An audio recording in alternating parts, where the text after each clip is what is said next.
Varicose వ్యాధితో బాధపడుతున్నారంట. తక్కువ ఖర్చుతో ట్రీట్మెంట్ కావాలి అనుకుంటే ఎవిస్ హాస్పిటల్ని సంప్రదించండి. నమస్తే రమ్య గారు. నమస్తే జయ. చందమామ కథ ఒకటి చెప్పుకుందామండి. కొన్ని ట్విస్టులు ఉండే కథ ఓకేనా? సూపర్. పూర్వం ఒక రాజుగారు ఉండేవారు. ఈయనకి భూమి మీద ఎవరి దగ్గర లేని వస్తువులు తన దగ్గర ఉండాలని కోరిక. స్పెషల్ వస్తువులు, గొప్పవి, ఎవరికి దొరకనివి, అబ్బా అని ప్రతి వాళ్ళు ఆశ్చర్యపోయేవి. మనలో కూడా చాలా మందికి ఉంటుంది అట్లా. ఈ రాజుగారు ఎక్కడెక్కడో అద్భుతమైన వస్తువులు తెప్పించుకునేవాళ్ళు. ఈయనకి మహాద్భుత సౌందర్య రాశి అని ఒక కూతురు కూడా ఉండేది. కూతురు అందం చూసుకుని చాలా గొప్పగా ఉండేది ఆయనకి. అయితే ఆయన రకరకాల వస్తువులు తెప్పించుకునేవాడు, ఆ దేశం నుంచి ఈ దేశం నుంచి. ఈయనకి ఎప్పటి నుంచో ఒక సరదాట. అదేమిటి, నేల మీద నడిచే పడవ కావాలి ఆయనకి. బాగుంది. చూడు వింతగా, నీళ్లలో నడుస్తాయి, నేల మీద నడవటం ఏంటి చెప్పు. అయితే ప్రతి వాళ్ళు తన దగ్గరకు వచ్చిన వ్యాపారస్తుల్ని వాళ్ళని వీళ్ళని వచ్చేవాళ్ళు పై దేశాల నుంచి, నేల మీద నడిచే పడవ దొరుకుతుంది అని అడిగేవాడు. అలాగే ఎలాగుంటుందండి అని ఏదో చెప్తారు కదా జనం. అలా ఏం ఉండదండి, అలా లేదండి, మేము మా వాళ్ళు ఎవరు చెయ్యట్లేదు, ఇలాంటి మాటలు వినపడేవి. ఆయనకి ఏమనిపించింది, ఎవరైతే ఈ అపురూప వస్తువుని సాధించి పెడతారో వాళ్ళకి అర్ధరాజ్యం ఇచ్చి, అర్ధరాజ్యంతో పాటు అపురూప సౌందర్య రాసైన కూతుర్ని కూడా ఇస్తానని అనబుద్ధి అయింది. పెద్దగా ఊళ్ళో చాటింపు వేయించాడు. నేల మీద నడిచే పడవని ఎవరు చేసి పెడతారో వాళ్ళకి అర్ధరాజ్యం ఇస్తాం, అమ్మాయినిచ్చి పెళ్లి చేస్తాం. ఊళ్ళో ప్రతివాడికి ఆశ పుట్టింది. అయితే ఈ ఊరిని ఆనుకుని ఒక అడవి ఉంది. ఆ అడవికి చివర్లో ఒక కట్టెలు కొట్టుకునే వాళ్ళ కుటుంబం ఉండేది. ఆయనకి 3 జమాజెట్టీలు లాంటి కొడుకులు ఉన్నారు. వీళ్ళు ఏం చేసేవాళ్ళు, ఈ ఊళ్ళో దేశంలో ఎవ్వరికి అద్భుతమైన చెక్క కావాలన్నా వాళ్ళ దగ్గరికే వచ్చేవాళ్ళు. వీళ్ళు మంచి కర్రని సెలెక్ట్ చేసి ఇచ్చేవాళ్ళు. ఏ వస్తువు కావాలన్నా ఈ వస్తువుకి ఈ చెక్క, దానికి చెట్టు, దానికి ఇంత వయసు ఉండాలి, ఇంత ముదురు, అవన్నీ తెలుసు వాళ్ళకి. ఈయన అన్నాడు, ఏరా రాజుగారు అమ్మాయిని ఎంచక్క పెళ్లి చేసుకోవచ్చు కదరా, ఏదో ఒక ప్రయత్నం చేసి మంచి కర్రలు ఏమన్నా చూసి ఆ నేల మీద నడిచే పడవ ఏమిటో చేయండిరా అన్నాడు. మొదటి రోజు పెద్ద కొడుకు బయలుదేరాడు. వాడు ఒక గొడ్డలు పుచ్చుకుని, వాళ్ళ అమ్మ ఏదో ఫుడ్ కట్టించి అన్నం కట్టిస్తే అన్నం పుచ్చుకొని వెళ్ళాడు. ఒక పెద్ద చెట్టు చూశాడు. అది చాలా వయసు ఉంది, తేలికగా ఉంటుంది, కర్ర బాగుంటుందని ఆ చెట్టు కొట్టడానికి ఉద్యుక్తుడయ్యాడు. చెట్టు కొంత మటుకు దాన్ని అంతా సైజ్ చేశాడు, కిందంతా కొంత కొట్టాడు. కొట్టాక ఎండెక్కిపోయింది. అన్నం తిని పని చేద్దాం అనుకున్నాడు. అన్నం తింటానికి కూర్చున్నాడు. ఒక నీలం రంగు పిట్ట, అదేంటి మాట్లాడే పిట్ట అని ఫేమస్, అది అట్లా పరిగెత్తుకుంటూ వచ్చి నాకు కాస్త పెట్టు, నాకు కాస్త పెట్టు అంది. అనేసరికల్లా ఆ పిట్టలకు అన్నం పెడతారా ఎవరైనా, నేనేం పెట్టను అన్నాడు. అనేసరికల్లా ఏం చేస్తున్నావు అంది. ఏం చేస్తున్నావు, నువ్వు ఇక్కడ ఏం పని చేస్తున్నావు అని అడిగింది. ఏమన్నాడు, మంచం కోళ్ళు చేయటానికి కర్ర కోసం వచ్చాను అన్నాడు. అది మంచం కోళ్ళు మంచం కోళ్ళు మంచం కోళ్ళు అని గిరగిర అక్కడక్కడే తిరుగుతూ పాటలాగా పడి వెళ్ళిపోయి, వీడేం చేశాడు, అన్నం తిని ఆ పక్కన వాగులు చేతులు కడుక్కున్నాడు, మంచినీళ్ళు తాగాడు. చెట్టు కొట్ట మొదలు పెడితే విరిగిన ఒక్కొక్క కొమ్మ ఒక్కొక్క మంచం కోడి కింద అయ్యి, ఎన్ని కొమ్మలు కింద పడ్డాయో అన్ని కొమ్మలు మంచం కోళ్ళు అయిపోయినాయి. పట్టెడు ఇంత మోపు, ఆ అన్ని మంచం కోళ్ళు మోసుకుని ఇంటికి వెళ్ళాడు. వాడికి అర్థమైంది ఇది తనతో పని కాదని. రేపొద్దున ఎవరు వెళ్తారా రాజకుమార్తెను పెళ్లి చేసుకోవడానికి అని అడిగాడు. అంటే వాడు విరమించేసుకున్నాడు. రెండో రోజు రెండో వాడు వెళ్ళాడట. అయితే ఏమైంది, రెండో వాడు చెట్టు కొట్టడానికి ఉద్యుక్తుడయ్యాడు. కొంత మటుకు సెలెక్ట్ చేసుకున్నాడు. అన్నం తినడానికి కూర్చున్నాడు. మళ్ళీ వచ్చింది నీలం పిట్ట. నాకు పెట్టు, నాకు పెట్టు, కాస్త పెట్టు, కాస్త పెట్టు అని అనేసరికి అప్పటికి విసిగిపోయి ఉంటారు. పనులు మొదలు పెట్టాక ఎవరన్నా మాట్లాడితేనే చీరాకు వస్తుంది. అది ఇక్కడ తేరగా కూర్చున్నారు, నీకు తిండి పెట్టడానికి, పక్షులు అడవిలో వెతుక్కుని తినాలి, మనుషులు తినే తిండి తినకూడదు అని కసిరే. నువ్వేం చేస్తున్నావు, ఏం చేస్తున్నావు అని అడిగింది. చలకవాలు చేస్తున్నానని చెప్పాడు. ఇతను చెట్టంతా కొట్టాడు. కొన్ని 100 చలకవ్వాలు పడ్డాయి కింద. చల్లకవ్వం అంటే ఏమిటి, మజ్జిగ చేసేది. మజ్జిగ కవ్వం, చల్లకవ్వమే దాని పేరమ్మా. ఒకవేళ మీకు ఎవరికైనా ఈ పేరు తెలియకపోతే అథెంటిక్ తెలుగు నేమ్గా దీన్ని తెలుసుకోండి. చల్లకవ్వం, చల్ల అంటారు. మజ్జిగనే చల్ల అంటారు. చెల్ల కాదు, అది చల్లగా ఉంటుంది. చల్ల చేయటమే. బందర్లో చల్లరాస్తా అని ఒక ప్లేస్ ఉంది. మనం ఊళ్ళోకి వెళ్తుంటేనే మొదటే ఉంటుంది చల్లరాస్తా అంటే. అక్కడ మజ్జిగ అమ్మేవాళ్ళు. రాస్తా దారి, చల్లరాస్తా అనే దాని పేరు. ఆడ మజ్జిగ కుండలు, నా చిన్నప్పుడు కూడా అక్కడ మజ్జిగ అమ్మటం నాకు తెలుసు. ఓకే. మజ్జిగ కుండలు పెట్టుకుని అమ్మేవాళ్ళు. చల్ల బజార్. ఈ చల్లకవ్వాలి మొత్తం చెట్టంతా చల్లకవ్వాలి అయిపోయినాయి. కవ్వాలన్నీ మూట కట్టుకుని మోసుకొచ్చుకున్నాడు. ఇప్పుడు రాజకుమార్తె మీద ఎవరికి ఆసక్తి ఉంది, ఆవిడేది తీసుకుంటాం మనం అన్నాడు. ఇక ఫిక్స్, వీడు కూడా ఇంకా వెళ్ళాడు. 3వ వాడు బయలుదేరాడు. వీడికి బేసిక్గా పిట్టలంటే ఇష్టం. ఓకే. వాడు ఈ చెట్టు సెలెక్ట్ చేసుకున్నాడు. ఈ చెట్టు కొట్టి దీంతో ఆ పడవేదో చేద్దాం అనుకున్నాడు. కింద కూర్చుని అన్నం తింటుంటే ఆ పెట్టొచ్చి తిరగటం మొదలుపెట్టింది. అది చేసే శబ్దము, దాని నీలం రంగు అందం పట్టలేక చూస్తూ నుంచున్నాడు, కూర్చున్నాడు. అది నాకు పెట్టవా అంది. అయితే వీడేం చేశాడు, వచ్చి తిను మరి అని తను తింటూ కింద పోసాడు గింజ ఇవన్నీ మెతుకులన్నీ. పక్షులు ఇట్లా చేత్తో తినవు కదా, కింద పడినవి ఏరుకుంటాయి. వాడు గిన్నె పక్కకి తీస్తే అది వచ్చి ఏరుకుని తిన్నది. ఏం చేస్తున్నావు అని అడిగింది. చేస్తున్నావంటే నేల మీద నడిచే పడవ చేస్తున్నానని చెప్పాడు. నేల మీద నడిచే పడవ అని అరుచుకుంటూ పోయింది పిట్ట.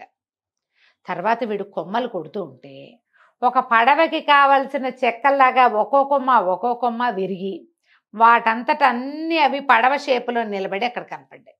ఆ పిట్టకు అట్లాంటి శక్తి ఉంటుందన్నమాట. దాన్ని డిస్ప్లేస్ చేయకూడదు. వీడు చక్కగా ఏం చేశాడు, చెక్క మేకులు పెట్టుకుని అన్ని దిగొట్టి చూస్తే చక్కగా నడుస్తుంది పడవ. దాంట్లో కూర్చుని అటెళ్ళు ఇటెళ్ళు అంటే నడుస్తుంది అది. ఎందుకంటే ఈ పిట్ట తాలూకు మహిమ వల్లే తయారైంది అది. వీడేం చేశాడు, ఇంకా రాజుగారి దగ్గరికి వెళ్ళటమే తర్వాయని ఆ గొడ్డలి పడవలో పడేసుకుని పడవ మీద వెళ్ళటం మొదలుపెట్టాడు. రాజుగారి రాజ్యం వైపుకి వెళ్ళాలి అని చెప్తే అది అటు నడుచుకుంటూ పోతుంటే ఏమైంది, ఒక చోట ఒకడు నేల మీద బాసిపెట్లు వేసుకుని కూర్చున్నాడు. వాడి చుట్టూతో బోల్డని ఎముకలు ఉన్నాయి, జంతువులు. పళ్ళతో గీరుతుంటే ఈడు ఆగి అన్నాడు, ఓనా ఏముందని గీరుతున్నావే అందులో, అంతా అయిపోయిందిగా అనేసరికి వాడు అన్నాడు, చచ్చే ఆకలిరా బాబు, నాకు మొత్తం 100-150 ఎకరాలు తినేశాను, ఆకలి ఎంత తిన్నా తీరదురా, ఏం చేయను మరి, అందుకని ఇదేదో చేస్తున్నానంటే నేను రాజుగారి ఇంటికి వెళ్తున్నా, బోల్డ్ భోజనం దొరుకుతుంది, నాతో రా, పడవెక్కు అని వాడిని ఎక్కించుకున్నాడు. రోజు భోజనం దొరకాలి అంతే, ఎక్కించుకున్నాడు. వెళ్తూ ఉంటే దూరం నుంచే వీళ్ళకి కనపడుతుంది, అక్కడ అడవి చివరిలో ఒక బావి ఉంది. ఒకడు కుండతోటి నీళ్లు తోడి కుండతోటే తాగేసి మళ్ళీ తోడేస్తున్నాడు. ఇంత కుండ నీళ్ళు తాగాక మళ్ళీ తాగలరు ఎవరైనా, అదే కదా. ఇది చూసి, ఓనా ఏంటన్నయ్య అంత అసనిఘాతంగా తాగుతున్నావు నీళ్ళు అంటే, దాహం రా బాబు, నాకు బాగున్న రోజులు డబ్బులున్న రోజులు పీసేసి కుండలు సారా తాగేవాడిని, ఇప్పుడు డబ్బులు లేవు, కుండ ఎత్తుకుని తాగితే కానీ సాటిస్ఫాక్షన్ ఉండదు, అందుకని నీళ్లు తాగుతున్నానంటే నాతో రా నువ్వు అని చెప్పి ఎక్కించుకుంటే ఇంకా ముందుకెళ్తే ఒకడున్నాడు, ఒక పెద్ద బలశాలి, నడుచుకుంటూ పోతున్నాడు. సగం అడవిని ఎత్తి భుజం మీద పెట్టుకుని ఉన్నట్టు వాడు. అడవి సగం ఉంది వాడి భుజం మీద. ఓనా ఎక్కడికన్నా వెళ్తున్నావు అంటే, నేనేం చేయనురా, మా సవితల్లి దగ్గర పెరిగాను నేను, ఆవిడ ఎన్ని కట్టెలు తెచ్చినా చాలేదంటుంది.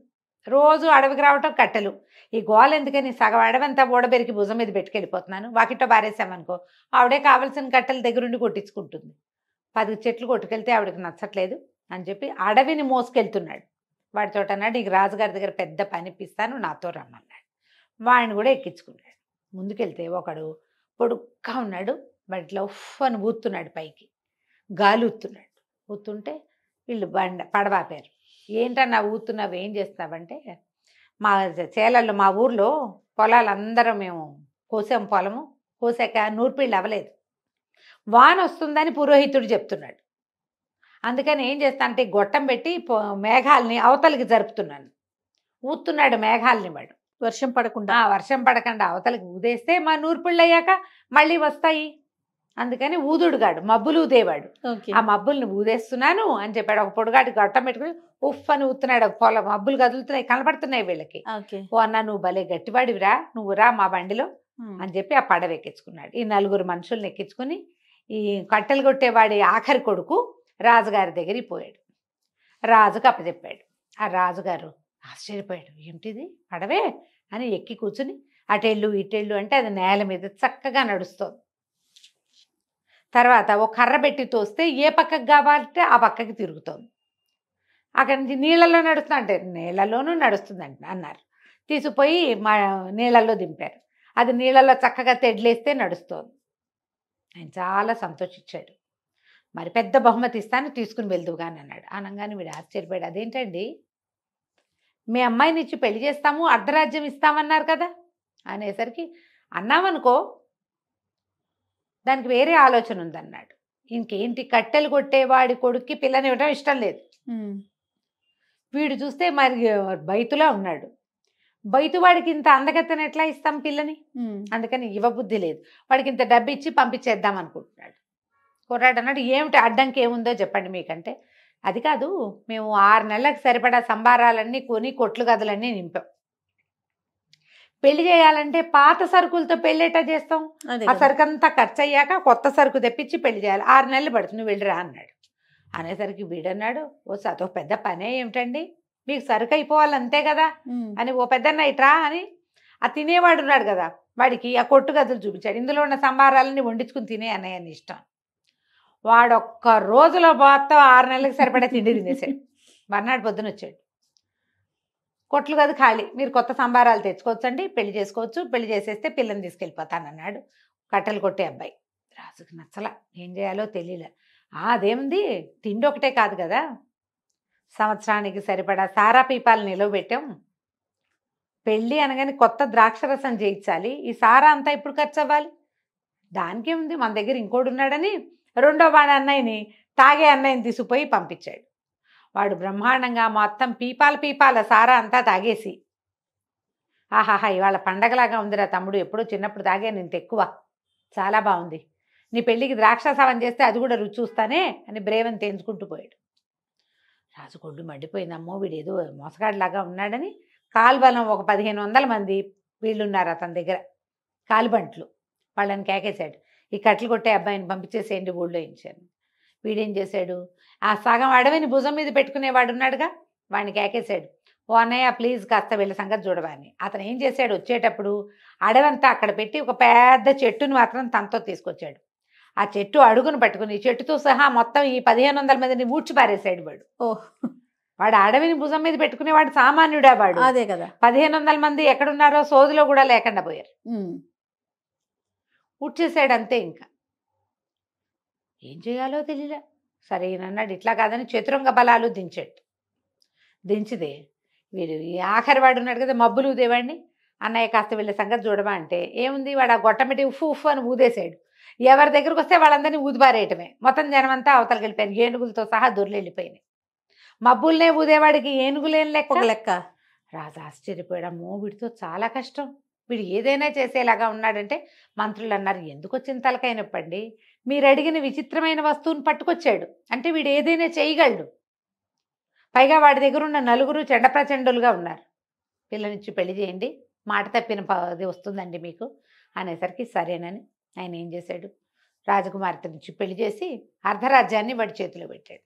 వాడు ఈ 4 కొంచెం కంట్రోల్లో పెట్టుకుని, ఒకడికి ఆహారము, ఒకడికి సారా, ఇంకొకటికి చేతి నిండా వాళ్ళిద్దరికి పనులు ఉండేలాగా చూసుకుని 4 మంత్రులుగా పెట్టుకుని ఆ రాజ్యాన్ని హాయిగా పరిపాలించాడు. కంచికి మనం ఇంటికి. చాలా చాలా బాగుంది రమ్య. నమస్తే. నమస్తే.